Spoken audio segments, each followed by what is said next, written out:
Hello students, a very good morning to you. As you know that we are continuing our chapter 12 of class 11, that is mineral nutrition in plants. In our previous class, we have already completed how macronutrient and micronutrients are very much necessary by the plant for its overall growth and development. Today we will study what will happen if these elements is either taken in large amount, means more amount, or in less amount. So let's understand what is the topic today. The today's topic is deficiency symptoms and essential elements. Means what are the deficiency symptoms? Symptoms means when we have any disease, then we show some symptoms which is called lakshan, in which we may suffering from fever, we may have cough, running nose, sore throat, a headache or body pain like this. In case of plants also show some deficiency symptoms when they not get the element properly or in an appropriate amount. That is called as deficiency symptoms. So if we define deficiency symptom, then we can say if any element is taken by the plant below its critical concentration. Means critical, what do you mean by critical concentration? Critical concentration means when the supply of essential element is limited, and due to the limited supply, the plant's physiological growth stops. Means it shows stunted growth. Stunted growth means not appropriate growth. Suppose for example, if we consider a mango tree is up to 15 to 25 feet height. But if that plant doesn't get any essential element, then its growth may be stunted. Or suppose if we take other examples, like in case of wheat and other vegetable crops, then they also show stunted growth due to some deficiency elements. And that deficiency element is considered or referred by the critical concentration, which already I have told you that when the supply of essential element is below its or which is required by the plant, stops or inhibits the plant growth. Means plant growth is retired, no more plant growth occurs. That is called as critical concentration, and critical concentration causes deficiency symptoms. So these deficiency symptoms can be seen in any part of the plant. That may be appear in the younger tissues, or maybe appear in the older tissues, or maybe affect the flowering, the period of flowering, the period of fruiting, the ripening of fruit, etc., etc., etc. So let's see how it affects or what will happen if it affects the younger tissues and if it affects the older tissues. First, let's see the deficiency symptom first seen in young tissue. Means if the deficiency symptom is seen in young tissue means the region of plant or the area of plant from where new leaves are arise, means the growth continuously occurs, cell division occurs. So we can define the deficiency symptom first seen in young leaves when elements relatively immobile and are not transported out from mature organs. It means the younger tissues need some elements and those elements are transported from the older parts. In this case, we will see the deficiency symptom in younger tissue when the essential element is immobile. Immobile means if it doesn't move from older part to younger part, due to which younger parts show the deficiency of that element. Suppose for example, if I told you here sulfur and calcium. If sulfur and calcium are not transported from older part of the tissue to the younger part, then the younger part can't get the elements, and as a symptom their leaves curled. Leaf curled means murjana, leaf patte ka murjana, leaf curls, or either fall off before they get mature. So this is how the younger tissues show the symptoms. So this is so simple to remember.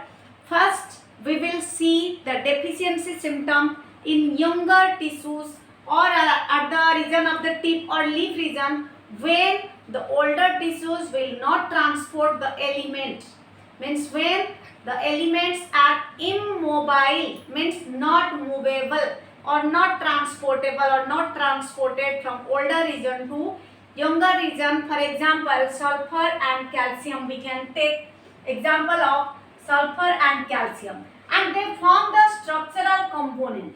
Means as we know that calcium is very important and sulfur is also very important. They form the structural component, means they help in the formation of protein and other substances like your amino acids and etc. So if their supply is not done, then the plant affected from it, means it unable to form the structural component. Next one is sometimes the symptom is also seen in the older tissues. Here first I have explained you about that when we will see the symptoms in the younger region. Now let's see where the symptoms seen in the or when the symptoms seen in the older region or older tissue. In this case, when the elements are actively mobile or actively transport, they are withdrawn from the sensing organs. It means sensing organ means suppose if any plant has no metabolic activity occurred, so from those regions the elements are stored. So these elements actively moves to the older regions, due to which they show some symptoms. Means whether the element is taken by in large amount or in small amount, it show deficiency symptoms. Like when you takes less amount of nutrients, then you also show some symptoms, deficiency symptoms, because if we take one nutrient in maximum amount, then it inhibits the other nutrient to uptake. Exactly what happens, that happens in case of plants. Means the symptom will be appear in old tissue when the elements are actively mobile. They are withdrawn from the sensing organs and transported to the young tissues. Clear, students? So here what happens means the sensing organs means where no metabolic activity occurs, no growth occurs, no cell division occurs. The elements that present in those areas are transported to older regions and then to the younger regions. Means now older regions have no more elements. As a result, they show some deficiency symptoms like nitrogen, potassium and magnesium are the elements which actively move from the older region to the younger region, and as a result, as due to lack of these elements, the plants show the symptom, means deficiency symptom. So let's see what type of deficiency symptoms we can see in plants. Like in case of human beings, we saw rickets, beriberi, osteomalacia, obesity, etc. etc. They are due to deficiency or more intake of some nutrients. Same in case of plants, due to deficiency, plants have some disease, and those diseases are chlorosis, necrosis, inhibition of cell division and delaying of flowering. So let's understand what is chlorosis. Chlorosis means simply when you are listening about chlorosis, in your mind it comes that chlorosis means it may be chlorine or chlorophyll. Here chlorosis means chlorophyll, means due to chlorosis, here the loss of chlorophyll occurs, which causes the young leaves yellow. Means if chlorophyll is not present, then the color of leaf will be yellow. So the yellowish of leaf or making the leaf yellowing is called as chlorosis, and this disease is caused due to lack of chlorophyll. Why the young plants or young leaves show chlorosis? Because of some deficiency elements, and those elements are nitrogen, potassium, magnesium, sulfur, manganese, zinc and molybdenum. As you know that different elements are taken by the plant and many elements may combiningly do a particular function. So here all these elements means nitrogen, potassium, magnesium, sulfur, manganese, zinc and molybdenum helps in the formation of chlorophyll. If the plant can't get sufficient amount of these elements or appropriate amount of these elements, then the young leaves lost chlorophyll, due to which they appear yellow. So we can say chlorosis is the loss of chlorophyll, and as a result the young tissue means the young leaf appears yellow in color, and the elements which cause this disease are nitrogen, potassium, magnesium, sulfur, manganese, zinc and molybdenum. Next is your necrosis. Necrosis means, or we can say as death of tissue. In this disease, this is a disease in plant deficiency disease. So in this disease, the leaf tissue means the leaf tissue get died, and this is due to calcium, copper, magnesium and potassium, means due to lack of these elements the young tissue get died. And if the young tissue get died means leaves, especially leaves, they can't transport any substance, they can't synthesize food. As a result the overall plant get affected. Due to leaves the overall plant get affected. This is called as necrosis. One is chlorosis, another one is your necrosis. Next one is your inhibition of cell division. Means, as we know that cell division causes the plant growth. If the cell division inhibits, means will not occur, then what happen? Then the plant growth is stunted, means it will not grow so much, its growth is stunted, means small height, it having it acquires small height, and this is due to the lack of nitrogen, potassium, sulfur, molybdenum and etc. So these are the elements which inhibits cell division. Another I have told you, another symptom that seen in plants is delaying flowering. We are growing many vegetable crops in horticulture or in agriculture. So if some plants have lifespan 2 months or 3 months, then they may flowering within 20 days or 25 days. But here, due to lack of these elements, it may delay its flowering, and due to delaying in the flowering, fruits may come late and the plant can't get, or we can't get the sufficient amount of crop or vegetable from that plant. Means it will cross beyond its lifetime or lifespan. So this is due to nitrogen, sulfur, then your molybdenum. Students, you can notice here that one is a common nutrient. One nutrient is common, that is nitrogen.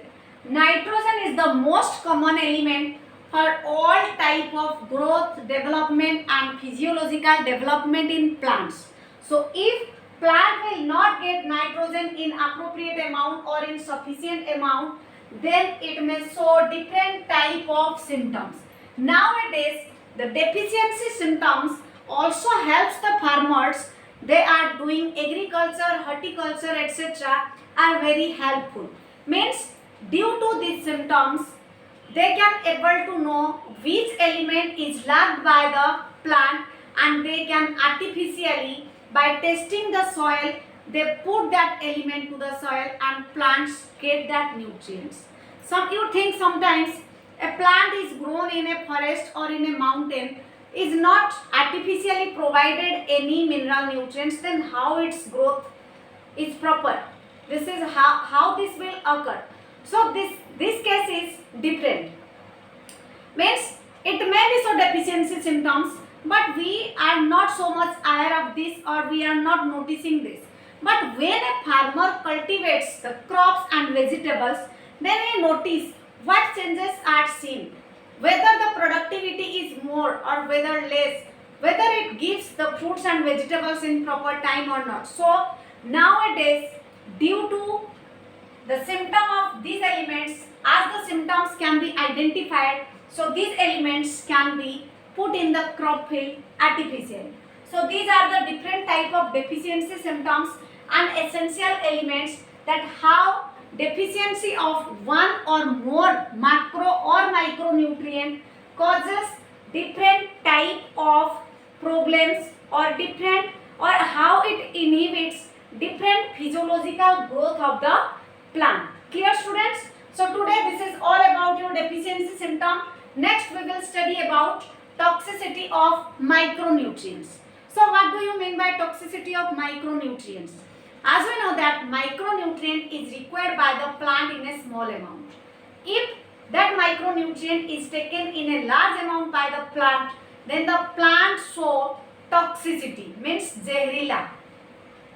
If you take suppose ghee or oil in large amount, as you know that ghee and oil should be taken in a small amount. Due to intake of large amount of these substances which is taken in a less amount, that will cause toxicity in our body. Exactly in case of plants, some elements, some micro elements which is needed by the plant in small amount, if it taken in a large amount, they also show some symptoms, and that is called as toxicity of elements.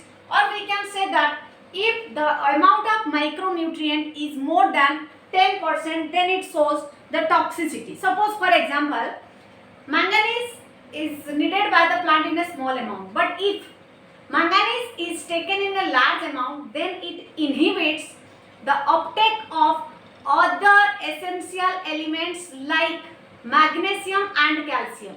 So more manganese will go into the plant. It inhibits the uptake of or intake of magnesium and other elements. As a result, the plant get toxicity in it and can't grow. Means it show some symptoms. Clear, students? So we will study more about this in our next class.